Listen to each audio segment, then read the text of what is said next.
அம்மோ, அப்பா ஒரு பிசினஸ் சொன்னாருமா. ஐடியா சூப்பரா இருந்துச்சு. நம்ம ஸ்டார்ட் பண்ணலாமா? இப்போதைக்கு வேணாங்க, நமக்கு கடனும் இருக்குல்ல. ம்.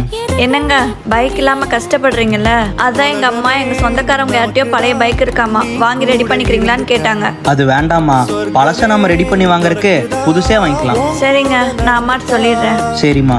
என்னப்பா பிசினஸ் பத்தி எதனா முடிவு பண்ணியா? இல்லப்பா, கடன்ல இருக்கனால என் பொண்டாட்டி இப்போதைக்கு வேண்டான்னு சொல்றா. என்னம்மா மாப்பிள்ளை என்ன சொல்றாரு, வாங்கிக்கலாமா? இல்லம்மா, அவர் வேணான்னு சொல்லிட்டாருமா.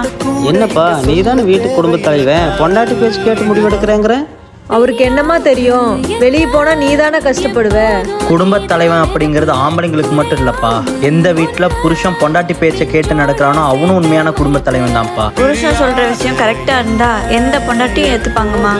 ஒரு குடும்பத்துக்கு எது தேவை, எது நல்லதுன்னு புருஷன் பொண்டாட்டி 2 பேரும் சேர்ந்து முடிவு பண்ணா அவங்க 2 பேருமே குடும்ப தலைவன் தான்ப்பா.